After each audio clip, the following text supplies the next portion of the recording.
Welcome to an introduction to the SWIFT feature LEA Policy Framework. Hi, I'm Dan. And I'm Allison. Let's get started. You'll recall that this domain is one of 5 evidence-based concepts that, when implemented together, transform teaching and learning for success of all students. The inclusive policy structure domain has 2 features: strong LEA-school relationship and LEA Policy Framework. Today, we are exploring LEA Policy Framework. LEA Policy Framework is about 5 big ideas. Let's look at them now. First, it's about braiding multiple initiatives with common goals. Second, it's about conducting improvement cycles. Third, it's about reviewing and revising policies. Fourth, it's about selecting and supporting research-based practices. Fifth, it's about scaling successful practices to other schools within the district. At the heart of this feature, a district works closely with school representatives to ensure that policies at the district level support and enable all other SWIFT features to be implemented, evaluated, and adjusted as the staff, students, parents, and the community learn what is needed to improve outcomes for all students. This role involves efforts to braid initiatives so people can work smarter, not harder, and the district can scale up practices to other schools, leading to district-wide excellence and equity for all students.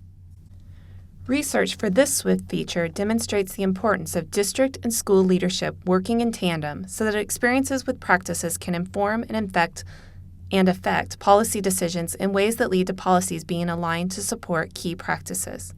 Policies need to be supported by the research base that demonstrates the importance of fully integrating resources, supports, and services, and that the framework needs to exist at the school, district, state, and federal levels. Implementation of evidence-based programs is enhanced when a combination of the practice-to-policy communication loop and the policy-to-practice supports are in place. We also know that fully integrating fragmented education resources, supports, and services for the benefit of all students positively affects academic performance. Furthermore, a policy framework must exist at the school, district, state, and federal levels that is fully aligned with inclusive reform initiatives and removes barriers to successful implementation. So, how are we going to create or strengthen our LEA policy framework? Let's unpack these 5 practices that are recommended for us to get started. Practice number 1, develop a process for linking multiple initiatives to ensure efficiency. Practice number 2, review data to identify areas where the district can further support school efforts. Practice number 3, develop a process for reviewing and revising policy. Practice number 4, develop a process for selecting research-based practices. Practice number 5, develop a process for expanding SWIFT practices into other schools in the district. So let's go over some examples for each of these practices. Practice 1 is develop a process for linking multiple initiatives to ensure efficiency. Linking multiple initiatives can be as simple as listing current activities that a school or district is engaged in to support particular student outcomes, or it can be a more complex task of blending and braiding funds and programs to improve efficiency and delivery of programs, while also ensuring that children's needs are met, and there are many options in between. By linking multiple initiatives, schools and districts have a dedicated opportunity to examine how their programs are directly aligning to support the school vision and ultimately impacting student outcomes.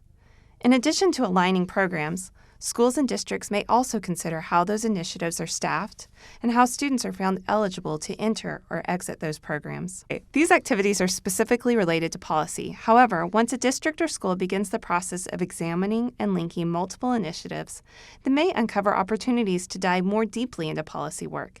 It's very important to remember that none of these practices exist independently of the others.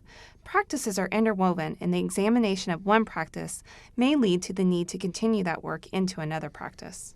Practice number 2, review data. Reviewing data to identify areas where the district can further support school efforts. Reviewing data with a diverse team may not always lead to immediate answers, but it may lead to teams asking great questions. good quality data can provide teams with important context and information that lead to better decision-making. Data should be considered when teams are engaged in each of these practices, in addition to being its own standalone practice. It's important to remember that the practices associated with swift implementation are not linear, nor are they distinct from one another. These practices regularly overlap and influence one another. Practice 3. Develop a process for reviewing and revising policy to facilitate swift implementation. This process should examine each policy for alignment with swift implementation with consideration of student outcomes. School and district teams should consider this process a regular habit in determining the overall effectiveness of their practices. It's important for teams to include this practice when they review data.